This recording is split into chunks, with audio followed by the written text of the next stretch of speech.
Assalamualaikum warahmatullahi wabarakatuh. Perkenalkan, kami dari kelompok 6 yang beranggotakan saya sendiri, Zaskia Herawati, dengan NIM 205711021 dan rekan saya Yolanda Reza 205711020. Di sini kami akan menyampaikan penjelasan materi kami mengenai penilaian pembelajaran matematika. Adapun beberapa materi yang menjadi topik pembahasan pada kali ini mengenai alat ukur penilaian yang baik. Selanjutnya ada bentuk-bentuk alat penilaian, kemudian ada pengembangan instrumen penilaian, serta ranah minah penilaian pembelajaran. Baiklah, materi pertama mengenai alat ukur penilaian yang baik.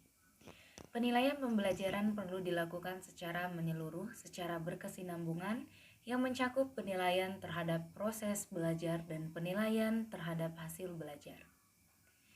Untuk mencapai tujuan penilaian pembelajaran itu, dapat dilakukan berbagai cara yang muaranya adalah penilaian penampilan siswa dalam prestasi akademik, tingkah laku, maupun sikap. Penilaian seringkali mendasarkan diri pada hasil pengukuran. Oleh karena itu, pengukuran merupakan bagian terpenting dalam penilaian. Meskipun pengukuran bukanlah satu-satunya bagian dari penilaian, tetapi prinsip pengukuran mempengaruhi instrumen penilaian. Instrumen penilaian adalah alat yang digunakan dalam suatu kegiatan penilaian untuk mengumpulkan informasi tentang sesuatu. Dalam kegiatan pembelajaran, instrumen penilaian yang digunakan disebut alat ukur. Dengan prosedur disusun, dilaksanakan, dan diolah berdasarkan aturan yang berlaku dalam pengukuran. Adapun beberapa ciri-ciri instrumen penilaian yang baik, diantaranya yang pertama ada sahih atau valid, di mana instrumen itu mengukur apa yang seharusnya diukur, di mana konsep validasi mengacu pada interpretasi yang diperoleh melalui hasil, disimpulkan dari fakta, dan dinyatakan dalam tingkatan tinggi, sedang, atau rendah. Terdapat 3 jenis validasi, diantaranya validitas isi, validitas konstruk, validitas kriteria, serta validitas prediktif. Tidak semua instrumen memiliki validitas tersebut karena yang kedua ada reliabilitas. Sering diartikan sebagai keterpercayaan, keterandalan, kestabilitas, serta kemantapan. Pada hakikatnya, reliabilitas adalah sejauh mana hasil satu pengukuran yang mampu dipercaya. Artinya, beberapa kali seperangkat instrumen diujikan kepada subjek sama dalam kurun waktu yang berbeda, atau instrumen paralel pada subjek dan waktu yang sama akan memberikan hasil yang tetap. Subjek selama aspek yang diukur belum diubah. Dengan kata lain, instrumen penilaian yang reliabel memperoleh hasil yang bila diteskan dalam 2 kali atau lebih dalam periode yang singkat, di mana siswa yang memperoleh skor tertinggi tes pertama akan memperoleh skor tertinggi juga pada tes kedua. Materi berikutnya mengenai bentuk-bentuk alat ukur penilaian, di mana terdapat beberapa bentuk alat ukur atau instrumen penilaian yang biasa digunakan untuk mengumpulkan informasi dalam pelaksanaan penilaian terhadap kemajuan siswa dalam pembelajaran matematika. Untuk mengukur kemajuan siswa baik dari segi proses maupun hasil, instrumen yang dapat digunakan berupa tes, tugas-tugas atau assessment performance, observasi, presentasi, proyek, portofolio, dan jurnal, interview, serta teknik pengukuran yang tidak membutuhkan kerjasama siswa dalam merespon atau biasa disebut dengan unobserved technique. Dari beberapa bentuk instrumen di atas, ada yang mengelompokkan menjadi 2 kelompok besar, yakni tes dan juga non-tes. Tes merupakan salah satu bentuk instrumen penilaian, di mana terdiri dari pertanyaan atau butir-butir soal yang digunakan untuk memperoleh data atau informasi melalui jawaban peserta tes. Melalui jawaban tersebut diperoleh suatu ukuran yang mengenai karakteristik peserta tes. Agar lebih rinci, bisa dijelaskan bahwa tes adalah prosedur yang sistematik, artinya butir-butir soal disusun menurut secara dan aturan tertentu. Prosedur administrasi tes dan pemberian skor terhadap hasilnya harus jelas dan diperspesifikasikan secara rinci. Serta setiap peserta tes harus mendapatkan butir soal yang sama dalam kondisi yang sebanding. 2.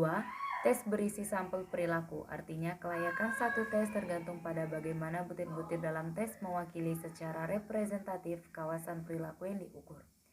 3. Tes mengukur perilaku, yakni butir-butir soal dalam tes harus mengukur. Selanjutnya, pengembangan instrumen penilaian. Guna untuk memperoleh tes yang baku atau mewujudkan adanya bank soal, berikut adalah langkah-langkah yang mampu dilakukan untuk pengembangan instrumen penilaian. 1. Menetapkan tujuan tes. 2. Analisis kurikulum atau silabus. 3. Menulis kompetensi atau indikator.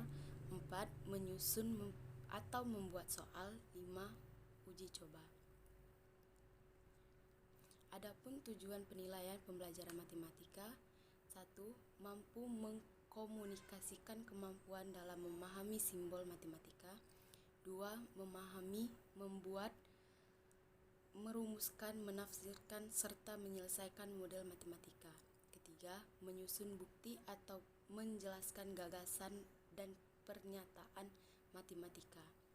Keempat, mampu memahami konsep matematika yang dipelajari. Selanjutnya, ranah minat penilaian pembelajaran.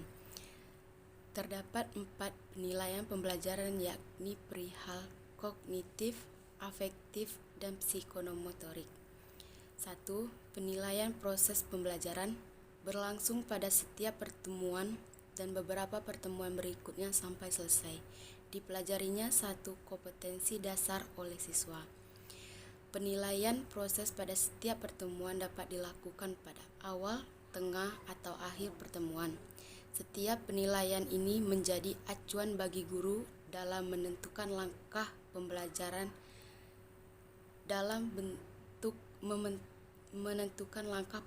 pada pertemuan berikutnya.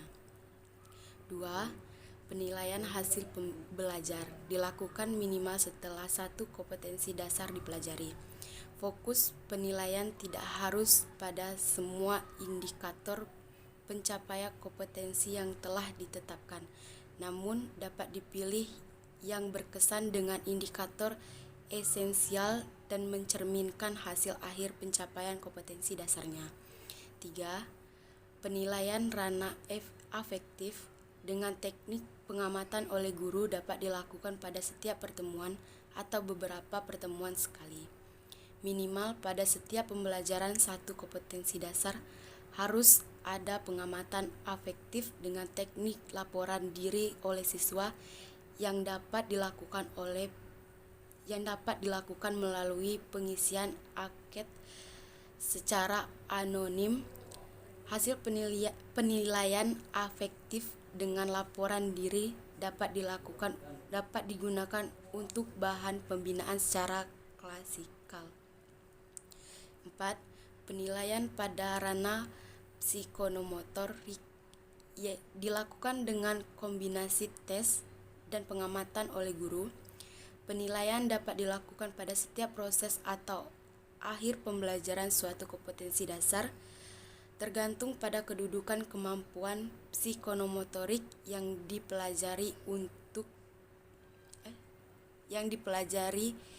itu dalam membentuk kompetensi dasarnya. Mungkin itu saja yang bisa kami jelaskan. Terima kasih. Wassalamualaikum warahmatullahi wabarakatuh.